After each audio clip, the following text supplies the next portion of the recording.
Evening. Our top story tonight, the AFC North is unsettled across the board at multiple positions. We're looking at Nick Chubb versus Jerome Ford. How much ground does Nick Chubb actually cede to the second year back? Who is the wide receiver one for the Baltimore Ravens? Is it Odell? Is it Rashod Bateman? Is it Zay Flowers? Is it Nelson Agholor?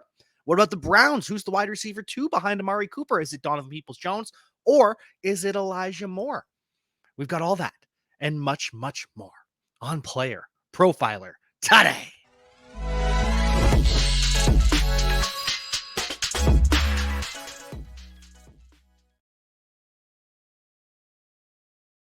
As always, we will start with the quarterback, but there is not a lot to talk about at quarterback competitions in either Northern divisions. Last night we did the NFC North. It was all backups, and this is kind of the same in the AFC North. We know that Mitch Trubisky is QB2, Mason Rudolph is QB3, both behind Kenny Pickett. And then when we go and look at the Cincinnati Bengals, it's Joe Burrow. Trevor Siemian is his backup, and Jake Browning is not going to make the team. Pretty easy to decipher. The Ravens, a little bit more of a conversation. Apparently, Josh Johnson is making his case to be the QB2 behind Lamar Jackson instead of Tyler Huntley. Pro Bowl quarterback Tyler Huntley, who did not deserve to go to the Pro Bowl at all. Didn't make any sense, but Ravens beat reporters are treating this as a real competition. And the Cleveland Browns are treating their quarterback, at least backing up Deshaun Watson, as a true competition. Josh Dobbs is the incumbent, spent time with Cleveland last year before Deshaun Watson came back from his suspension, went to the Tennessee Titans, ended up taking over from Malik Willis, and did a pretty damn good job down the stretch. So Josh Dobbs absolutely deserves a QB2 job in the NFL. Will it be for the Cleveland Browns, though? Because Dorian Thompson-Robinson is breathing down his neck, the fifth-year pick out of UCLA, a mobile quarterback with a lively arm.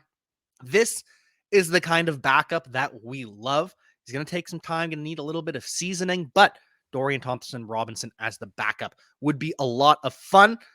Regardless, though, if the Browns go to QB2, Josh Dobbs, Dorian Thompson-Robinson, Kellen Mond, I suppose, because he's technically still in Cleveland for now.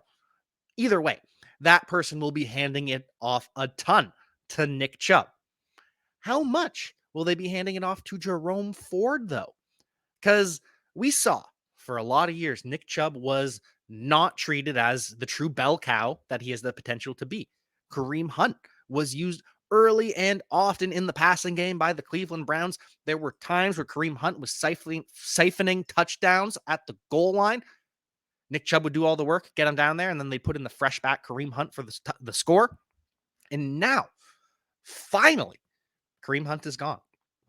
Does that mean Nick Chubb is going to just have the door opened and he's the bell cow? Well, we always wanted him to be. Is he going to be a 50 reception running back? I don't know. I know he's going to see an increase in touches, in opportunity, because Jerome Ford is going to see less than Kareem Hunt did, but he's still going to have a role.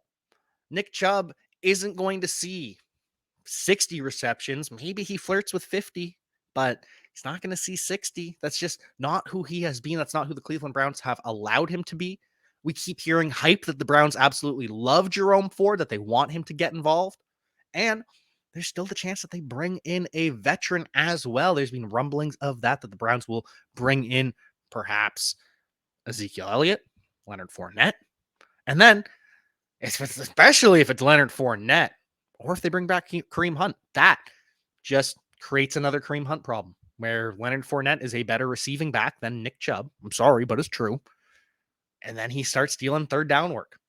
So I love Nick Chubb.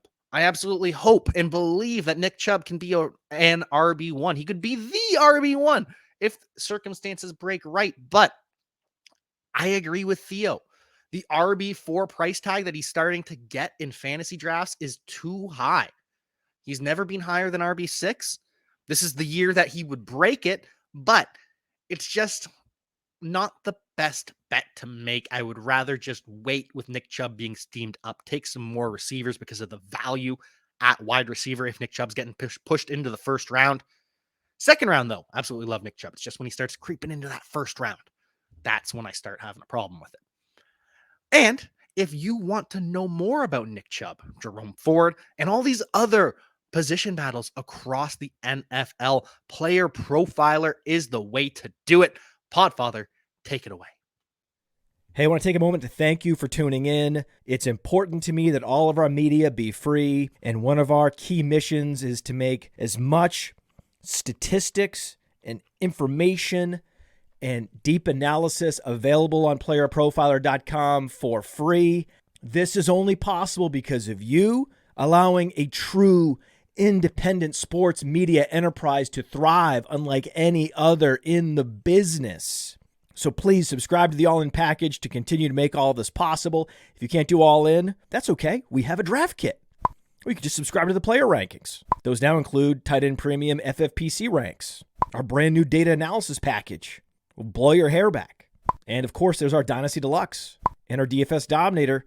Take a moment, check out our premium services to ensure that all of our stats, information, data, content is available to you, especially you, the people that get the site and get the show.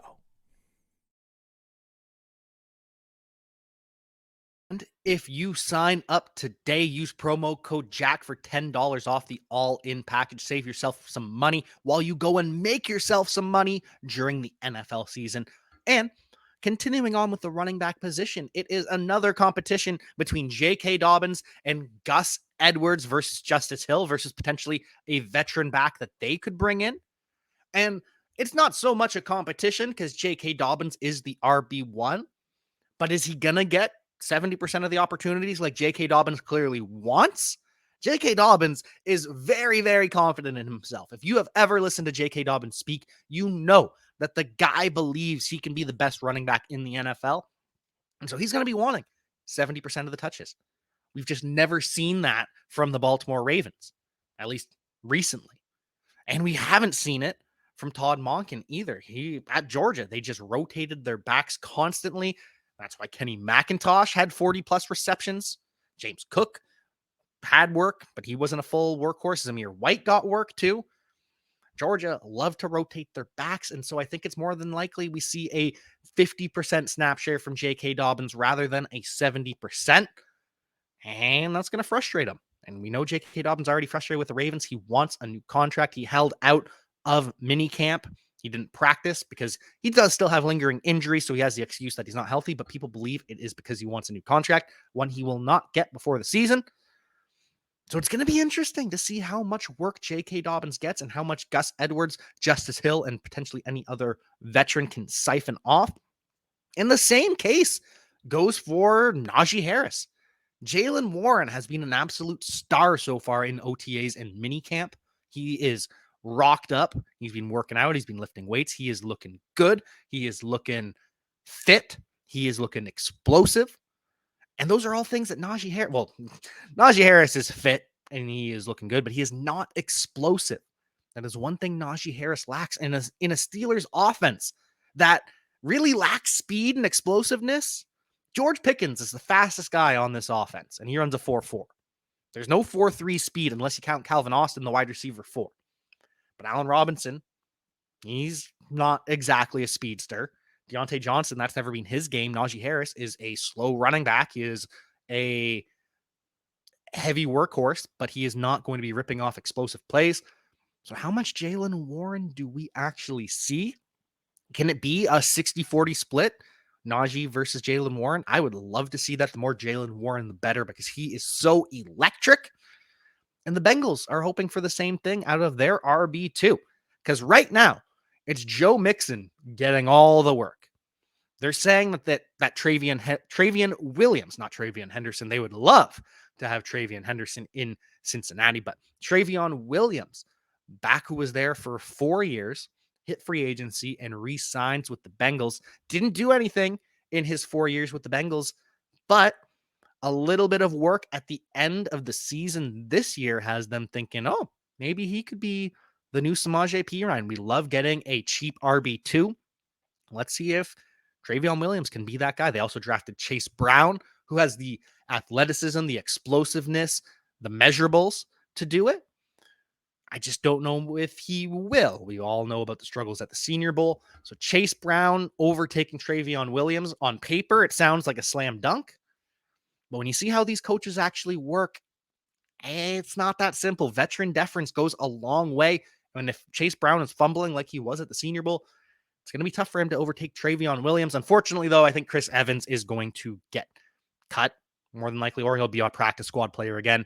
Chris Evans, clearly not well loved by the Cincinnati Bengals. He's been on the bench pretty much his entire career as well. More than likely, Chase Brown beats out him. But at wide receiver, the Bengals are completely locked in. It's Jamar Chase, it's T. Higgins, and it's Tyler Boyd. The only conversation is who's the wide receiver for? Is it Trenton Irwin? Is it Trent Taylor? Too many Trents on this team. Is it Andre Yoshivas? Is it Charlie Jones, Charlie Football? I don't know who it's going to be to start the year, but it doesn't matter because all the Bengals receivers are healthy. And if anyone goes down, the target share is just going to be more consolidated to Jamar Chase or T. Higgins or both if Tyler Boyd is the one that is injured. So we know what's going on with the Bengals. It's not really fantasy relevant, the players behind them, but wouldn't it be fun to see Charlie Jones just get a little bit of work this year? And in Cleveland, Donovan Peoples-Jones versus Elijah Moore. That is a conversation. Elijah Moore has been getting schemed up in OTAs and minicamp, but it's shorts. It's practice in shorts. It doesn't really matter. Come training camp, when things start to get physical, that's when we will see what the Browns are truly looking at. Either way, it's a coin flip, Donovan Peoples-Jones versus Elijah Moore. However, I think the Browns would prefer it to be Elijah Moore because Donovan Peoples-Jones is going into the final year of his contract. He will be a free agent after the season. They drafted his replacement in Cedric Tillman out of Tennessee. So if the Browns have it their way, Elijah Moore will be the wide receiver 2. Donovan Peoples-Jones will be the wide receiver 3, and Cedric Tillman will end up replacing him. But it's no slam dunk. We saw Elijah Moore playing himself out of favor with the New York Jets. The Jets, like the 49ers, are a weird team when they send players to the doghouse. But something to keep in mind, Donovan Peoples-Jones might be a little bit underrated, and Elijah Moore might be a little bit overrated at this point. As for the Pittsburgh Steelers, though, I know we all want George Pickens to see 150 targets. We want George Pickens to be an alpha. We want him to be a monster. But that really isn't who he was last year. And that's not who Kenny Pickett has shown himself to be so far.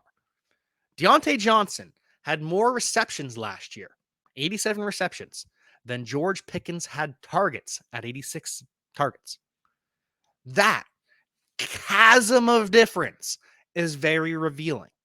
Now, I believe George Pickens will take a step forward. I believe he will command more targets, but it is extremely unlikely that as long as Diontae Johnson is there, George Pickens ends up unseating him as the wide receiver 1. Just the ability for Diontae Johnson to command targets at the clip he does, that is a talent.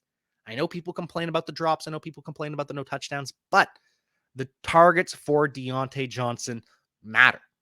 Even if George Pickens was almost equally productive on those targets with, I think, 90 fewer yards and 5 more touchdowns, Diontae Johnson is a legit wide receiver 1 in the NFL. Just look at the targets. Targets matter.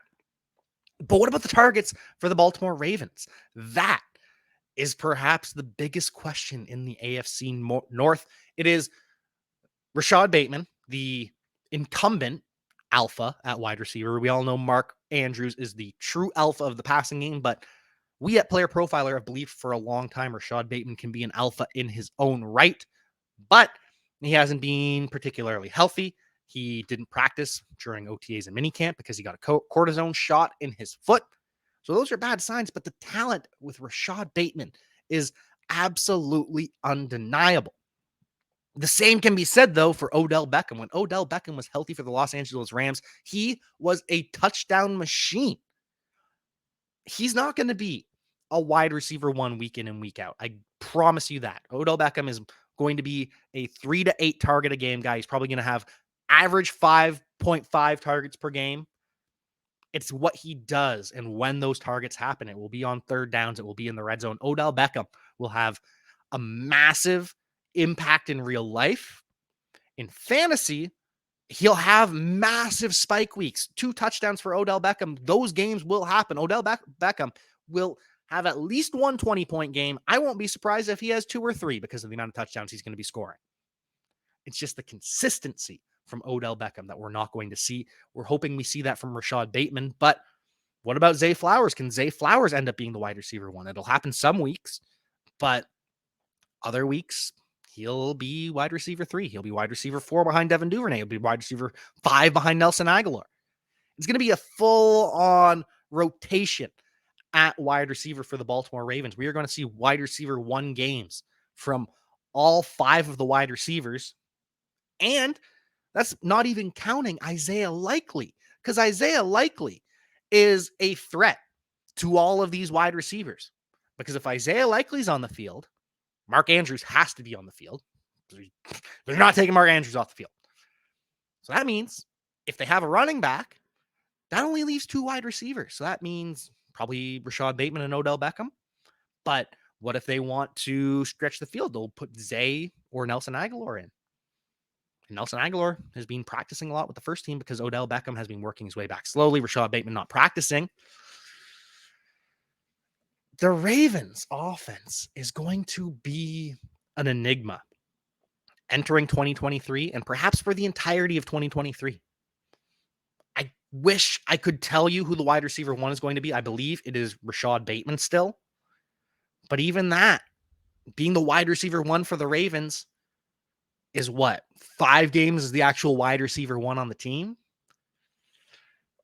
I don't know. It is a tough world out there for fantasy gamers. For the Baltimore Ravens, this is a beautiful problem to have. The fact that you are almost too full of weapons at this point. And it can never happen. You can never be too full with weapons. But the fact that you're going to have formations where Zay Flowers is not on the field because you've got Rashod Bateman, Odell Beckham, Mark Andrews, and Isaiah Likely, that's a good problem to have. Just sucks for fantasy gamers sometimes.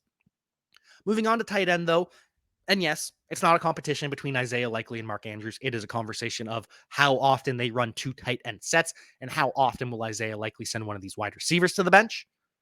For the other teams, though, we've got Irv Smith. Irv Smith is the starter for the Cincinnati Bengals, but he hasn't really finished a whole lot of seasons lately.